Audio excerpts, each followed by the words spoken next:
বিএনপির ক্ষমতায় টিকে থাকার স্বপ্ন পূরণ হতে দিবে না জামাত ইসলামী। কেন? বিএনপির রহস্য জামাত বুঝে গেছে।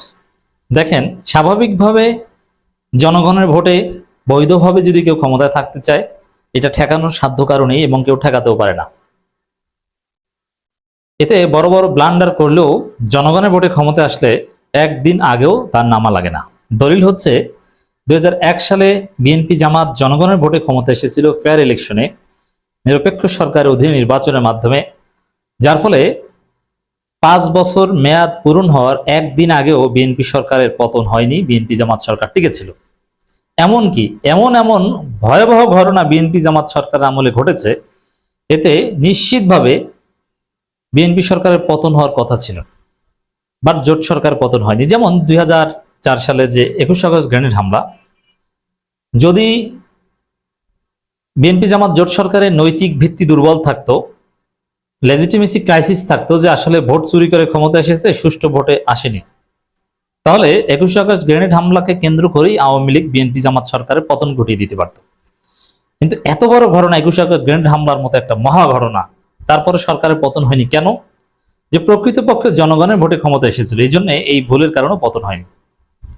এরপরে বিএনপি সরকার আমলে জঙ্গিবাদের উত্থান হয়েছে, দ্রব্যমূল্যের ভয়াবহ ঊর্ধ্বগতি এবং মানবাধিকার লঙ্ঘন, সন্ত্রাস, মানে খুবই খারাপ পরিস্থিতি ছিল। তো মানুষ যে কষ্টে ছিল, এবং সেই কানসাটে বিদ্যুতের দাবিতে আন্দোলনরত জনগণের উপর যেভাবে গণহত্যা চালানো হয়েছিল ইকবাল হাসান মাহমুদ টুকুর নির্দেশে, তারপরে কিন্তু বিএনপি সরকার পতন হয়নি। তো বিএনপি সরকার পতন হওয়ার মতো অনেক কাজ করেছিল, কিন্তু পতন হয়নি কেন? লেজিটিমেসি ক্রাইসিস ছিল না, প্রকৃতপক্ষে জনগণের ভোটে তারা ক্ষমতা এসেছিল। এমনকি 2024 সালের 7 জানুয়ারি যে নির্বাচন, সেই নির্বাচনে যদি সত্যিকার অর্থে একটা অংশগ্রহণমূলক নির্বাচনের মাধ্যমে আওয়ামী লীগ ক্ষমতায় আসতো, বিএনপি জামাত বিরোধী দলে থাকতো, তাহলে বিএনপি সরকারের, আওয়ামী লীগ সরকারের এভাবে পতন হতো না। সত্যিকার অর্থে নির্বাচনের মাধ্যমে ক্ষমতা আসলে এভাবে গণঅভ্যুত্থান হতো না। ভুল করলেও সেই ভুল অন্যভাবে সমাধান হতো, ভুলের প্রায়শ্চিত্ত পাওয়া লাগতো, কিন্তু এভাবে সরকার করে যেত না। এখন এবার যে বিএনপি সরকার এসেছে, সুষ্ঠু নির্বাচনের মাধ্যমে আসে নাই, ইলেকশন ইঞ্জিনিয়ারিং এর মাধ্যমে ক্ষমতা এসেছে, এবং বিদেশিরা ক্ষমতায় বসিয়ে দিয়েছে। এটা জামাত ভালোভাবে জানে, যেহেতু জামাত ভিতরে ছিল, জামাত দেখেছে, জামাত জানে যে 6টা শক্তি তাদেরকে পরাজিত করেছে, বিএনপিকে ক্ষমতা এনে দিয়েছে। 6টা শক্তি কারা? যুক্তরাষ্ট্র, Bharat, deep state, media, BNP, Awami League.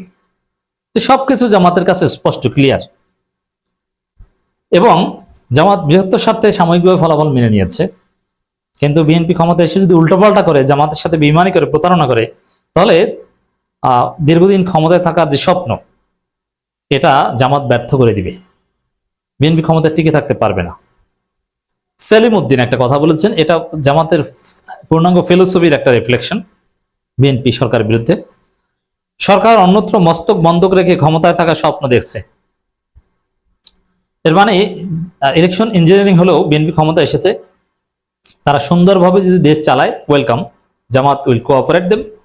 But তারা যদি অন্যত্র মস্তক বন্ধক রেখে, মানে আমেরিকা এবং ভারতের দালালি করে, অন্যত্র মস্তক বন্ধক রাখার ব্যাখ্যা হচ্ছে আমেরিকা এবং ভারতের দালালি করে, তাহলে জামাত তো রহস্য জানে, তাদের স্বপ্ন ব্যর্থ করে দিবে।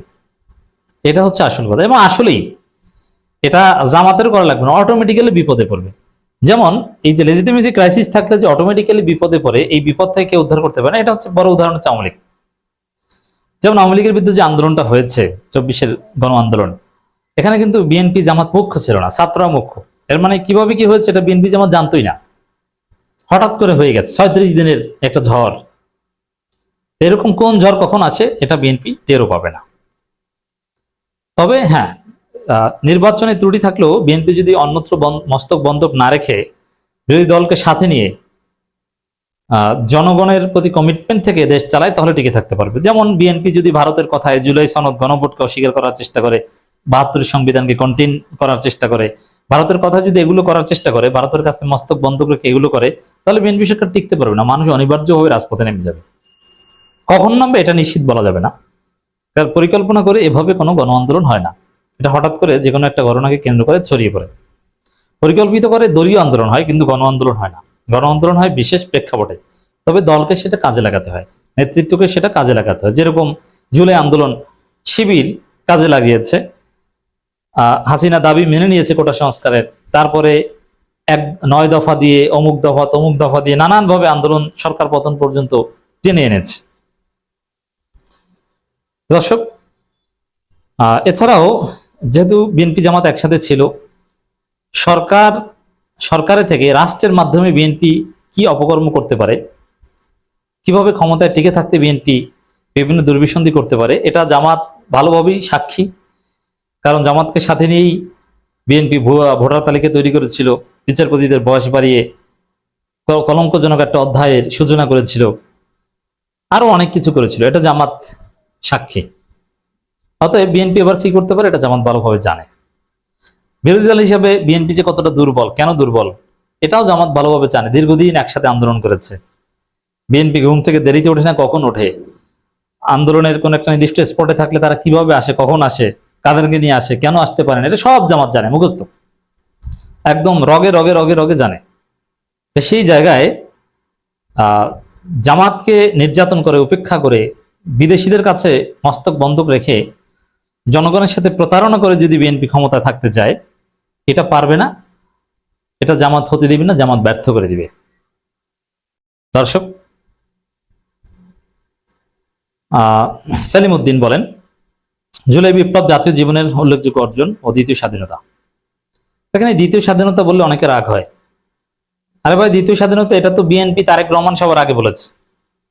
আর দ্বিতীয় স্বাধীনতা বললে কি প্রথম স্বাধীনতাকে ছোট করা হয়? না, প্রথম স্বাধীনতা বললে প্রথম স্বাধীনতা 71কে ছোট করা হয়।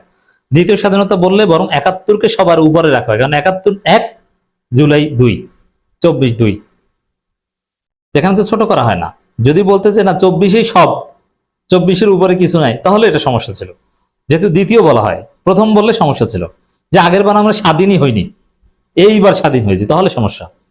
কিন্তু আগের বার স্বাধীন হয়েছি ভৌগোলিকভাবে এবং রাজনৈতিকভাবেও আগের বার কিছু ঘাটতি ছিল, এবার ঘাটতি পূরণ হয়েছে, আমরা এবার বাক স্বাধীনতা পেয়েছি ইত্যাদি, এভাবে বলা যায়। অর্থাৎ দ্বিতীয় স্বাধীনতা বলা এটা কোনো সমস্যা না, এখানে আজগুবি যুক্তি দিতে আসবেন না।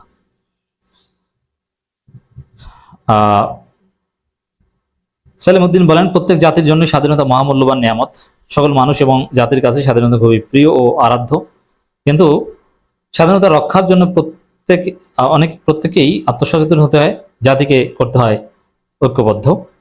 এ কাজ করার দায়িত্ব সরকারের, কিন্তু অতীতে শাসক গোষ্ঠী নিজেদের রাজনৈতিক, এই যে এবারকার বিএনপি সরকার যদি জাতিকে ঐক্যবদ্ধ না করে বিভাজন করে, তাহলে বিএনপি কিভাবে দেশ চালায় এটা জামাত দেখে ছাড়বে। বিএনপি পারবে না, বিএনপির এই স্বপ্ন জামাত ব্যর্থ করে দিবে নিশ্চিতভাবে।